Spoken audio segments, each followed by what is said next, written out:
Kemunyak the lioness. In Kenya Samburu National Reserve, sometime around 2001, a young healthy lioness began behaving in a way no one could explain. Instead of hunting, she lay beside a 2-day-old oryx calf, positioning her own body between the calf and the rest of the world. Oryx are exactly what lionesses are built to kill. Over the next 2 years between 2001 and 2003, this lioness, later named Kemunyak, adopted 6 separate oryx calves, one after another. She fought off male lions, hyenas, and cheetahs to keep them alive. She drove members of her own pride away from her territory. She even allowed the calves' biological mothers to approach and nurse them, then calmly chased the mothers off again once feeding was done. Her home range covered around 15 square miles of dry, semi-arid scrubland in northern Kenya, land where viable prey crossed her path every single day. She kept her first calf alive for 15 days. Her second calf stayed with her for 60 days before a male lion killed it while she slept. Researchers from the Kenya Wildlife Service examined her repeatedly and found her in good physical health throughout, ruling out illness or injury as an explanation. She vanished from Samburu in 2004 and was never seen again. The bottlenose dolphin and the whale calf. Off the coast of Rangiroa Atoll in French Polynesia in 2014, a female bottlenose dolphin named Tia was photographed swimming with 2 calves close to her body. One was her own. The other belonged to a completely different species, a melon-headed whale, an animal separated from dolphins by enough evolutionary distance that their calls, social behavior, and even body shape differ significantly. Tia was already lactating for her biological calf when the orphaned whale calf appeared nearby, and she began nursing both of them at the same time, without hesitation. The young whale did not simply survive alongside her, it integrated completely into dolphin life. It learned to surface in dolphin formation, picked up dolphin social signals, and rode boat wakes the way dolphins do, behavior it had no biological reason to know. It remained at Tia's side for roughly 3.5 years, until it was fully weaned. Researcher Pamela Carzon documented the case in detail and published her findings in the scientific journal Ethology in 2019, describing it as the first fully documented complete adoption recorded between 2 cetacean species in the wild, a pairing that crossed a genetic gap most scientists assumed was uncrossable. The bald eagle nest. On Vancouver Island, British Columbia, inside the Shoal Harbour Migratory Bird Sanctuary, a breeding pair of bald eagles raised 3 chicks in their nest. 2 were eagles. The third was a red-tailed hawk chick, a species that bald eagles, among the most efficient aerial predators in North America, regularly hunt and kill as prey. Researchers who studied the nest believe an adult eagle originally dropped the hawk chick into the nest intending it as food for the eaglets. But when the chick began instinctively begging for food the way nestlings do, the adult eagles responded by feeding it instead of feeding it to their own young. The hawk chick, weighing only around 2 pounds compared to eaglets already reaching 12 pounds, was raised alongside its much larger nestmates and was fed from the same parental beak throughout its development. Scientists studying raptor behavior explain that the feeding instinct triggered in adult birds of prey is activated by begging behavior itself, not by species recognition, meaning the same reflex that makes eagles efficient hunters also makes them unable to ignore a hungry, gaping chick. The hawk eventually fledged successfully and left the nest alive. Similar mixed raptor adoptions have since been documented 4 separate times across British Columbia and California. The Gur lioness and the leopard cub.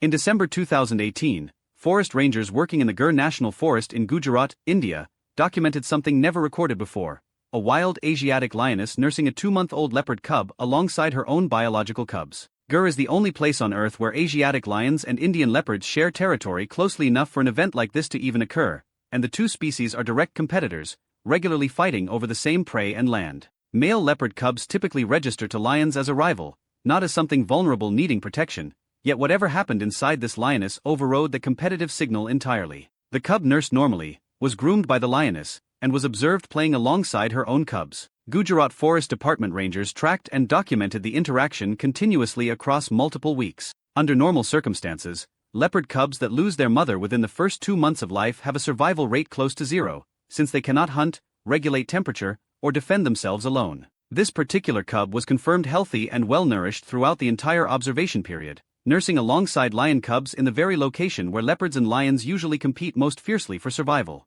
The Capuchin monkeys and the marmoset. In the seasonally dry woodland near Gurupi, in the Brazilian state of Para, researchers studying a group of 13 bearded capuchin monkeys in 2004 observed behavior that had no prior scientific category. An infant common marmoset, a species capuchins regularly hunt and kill as prey, had somehow joined the group and was being carried on the back of an adult capuchin. One adult female began nursing the marmoset, and when she eventually stopped, a second adult female took over the role without disruption. The marmoset remained fully integrated into the troop for months, learning capuchin vocal calls, following Capuchin's social hierarchy, and reacting to Capuchin alarm signals as though it had been born into the group. In the wild, a marmoset's natural home range is typically confined to roughly a quarter-mile radius, yet this individual traveled, fed, and slept across territory 5 to 6 times larger, matching the Capuchin troops' movements precisely. Researchers noted the group was being provisioned with food daily at the time, meaning they were not nutritionally stressed, which may explain why a typically predatory group chose to raise rather than eat a species it normally hunts. The marmoset survived the entire study period without being harmed. The beluga pod and the lone narwhal. In 2016, a juvenile or young adult male narwhal was spotted in Canada's St. Lawrence River, more than 1,000 miles south of the Arctic waters where narwhals normally live. Rather than remaining isolated, it joined a pod of young male beluga whales and was fully accepted, swimming in matched formation, rubbing bodies with the belugas, surfacing in synchronized bursts, and playing in patterns that mirrored the group's normal social behavior exactly. The Group for Research and Education on Marine Mammals, known as GREM, filmed the same individual narwhal returning to and remaining with the same beluga pod again in 2017 and once more in 2018, spanning 3 consecutive years of documented integration. Robert Michaud, the organization's scientific director, described the narwhal's behavior as appearing to act like it was simply one of the group. Belugas and narwhals share a common evolutionary ancestor dating back roughly 5 million years, after which the two species developed distinct vocalizations, separate habitats, and different social structures, normally keeping them apart in the wild. This individual narwhal, also carrying its species' signature tusk reaching up to 9 feet in length, crossed that evolutionary divide and was absorbed into a beluga bachelor pod within a single season, a pairing researchers still cannot fully explain. Cedes the orca. In 2021, off the coast of Iceland, researchers observed a female orca named Cedes swimming in what is known as the echelon position alongside a calf, a posture where a mother orca carries her infant within the pressure wave generated by her own body, reducing the calf's energy expenditure by as much as 60% and allowing it to travel at full adult speed. The calf swimming beside Cedes lacked the distinctive white eye patch found on every orca, because it was not an orca calf at all, but the calf of a long-finned pilot whale, a species orcas are known to hunt. Researchers published their findings in the Canadian Journal of Zoology in February 2023, describing it as the first scientifically documented case of an orca caring for the offspring of another species, while noting they could not fully confirm whether this counted as adoption in the traditional sense. Scientists suggest that the same behavioral traits making orcas highly effective social predators, including strong maternal bonding and group cohesion, may be the very mechanisms that produce this unusual caregiving behavior. It remains unclear whether Cedes found an already orphaned calf or separated it from its pod herself before caring for it. When researchers located Cedes again the following season, she was alone, with no further sign of the pilot whale calf, the southern right whale, and the humpback calf. In November 2022, off the coast of Esperance in Western Australia, drone photographer Jess Wallace captured rare footage of an adult southern right whale swimming in sustained, close body contact with a juvenile humpback whale, in a posture consistent with maternal escorting behavior. The humpback calf appeared to have lost contact with its biological mother, likely separated or orphaned during seasonal migration. Southern right whales and humpback whales do not typically share migration routes, and their vocal calls differ substantially, making sustained contact between the two species highly unusual. A southern right whale's low-frequency hearing range can detect calls across tens of miles of open ocean under good conditions, leading researchers to propose that this particular female, possibly already grieving the loss of her own calf, responded instinctively to the distress call of an orphaned calf before any species-based recognition could occur.